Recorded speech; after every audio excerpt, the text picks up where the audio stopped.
여러분 안녕하십니까? 자, 묻고 답하기입니다. 시험 효과, 주시험 효과, 주효과, 상호작용 시험 효과, 외생변수 효과 등을 예를 들어서 좀 구분해 주세요 나왔습니다. 솔직히 거의 다 같은, 거의 유사한 같은 개념으로 포괄적으로 말씀을 드릴 수가 있는데요. 먼저 시험 효과는 주시험 효과 같은 말이에요. 시험 효과, 주시험 효과. 이걸 제가 강의 때도 말씀을 드렸지만 다른 말로 테스트 효과, 다른 말로 검사 효과. 그러니까 정리할게요. 시험 효과, 주시험 효과, 테스트 효과, 검사 효과 전부 다 같은 말이에요. 그러면 이거는 뭐냐면 사전 검사가 사후 검사에 영향을 줄 때, 한 번 더 사전 검사가 사후 검사에 영향을 줄 때 나타날 수 있는 이러한 효과를 우리는 시험 효과라고 얘기한다는 거죠. 대표적인 사례에는 뭐가 있죠? 우리가 기출문제를 열심히 풀어요. 기출문제를. 그럼 왜 기출문제를 열심히 풀까요? 저도 강조하고 여러분도 주지하는 반대. 기출문제는 사전에 전부 시험 봤던 뭐 1회부터 16회다 17회다 봤던 거예요. 그런데 이게 본고사, 아직 치르지 않은 본고사에 어때요? 영향을 준다는 거죠. 이게 대표적인 시험 효과, 주시험 효과, 테스트 효과, 검사 효과예요. 기출문제가. 그래서 어떤 국가고시인 간에 어떤 시험이든 간에요. 중간고사, 그러니까 요 기출문제 풀이를 대단히 강조해요. 요게 어디 영향을 준다? 사후 본고사에 영향을 주기 때문에. 우리는 요걸 뭐라고 그런다? 시험 효과라고 한다는 거. 주 효과는 뭐냐면 독립 변수가 종속 변수에 영향을 주는 거예요. 한 번 더. 독립 변수가 종속 변수에 영향을 줄 때 우리는 이걸 뭐라고 그런다? 주 효과 이렇게 얘기를 한다. 참고 알아두시고요. 상호작용 시험 효과. 요게 중요해요. 상호작용 시험 효과. 이거는 검사, 즉 독립 변수 사이의 작용으로 종속 변수에 영향을 주는 거야. 검사와 독립 변수의 상호작용으로 종속 변수에 영향을 줄 때 요거를 우리는 뭐라고 그런다? 상호작용 시험 효과. 교재에도 나와 있어요. 우울증에 대한 개입에 앞서서 우울증에 대한 개입이라는 건 뭐냐면 프로그램 진행이거든요.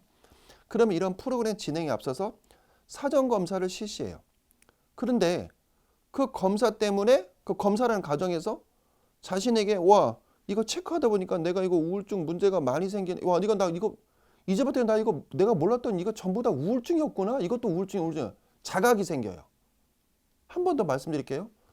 내가 검사하는 도중에서 이것도 우울증이었어? 이것도 우울증이었어? 이것도 우울증이었어? 그걸 깨닫는다는 거죠. 그래서 이러한 자각이 생겨서 어떻게 해요?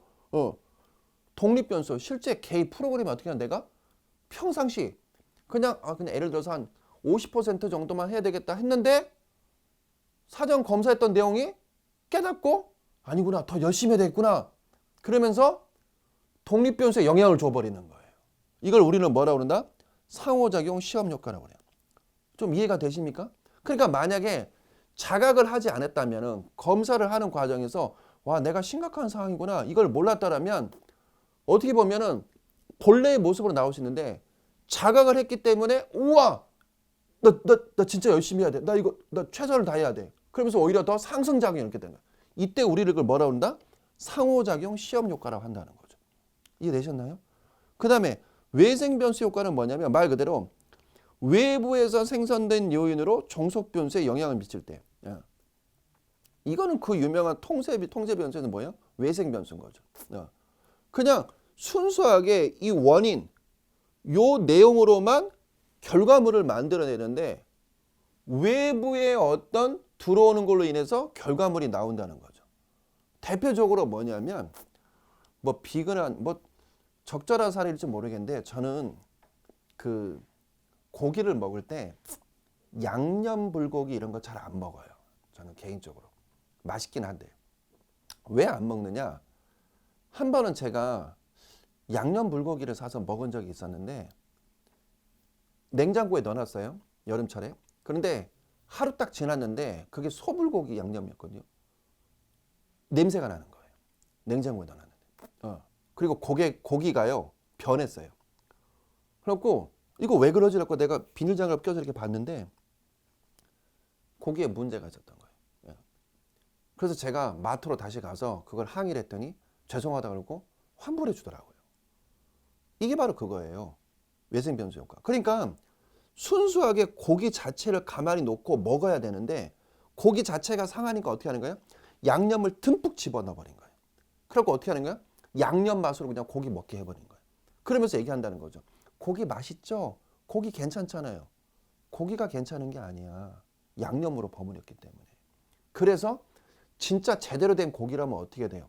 소금도 넣으면 안 돼요. 그냥 그 고기 자체를 어떻게 하는 거예요? 그대로 구워서 먹었을 때 우와 육즙이 흐르면서 진짜 맛있다. 이럴 때 고기가 맛있다고 하는 거예요.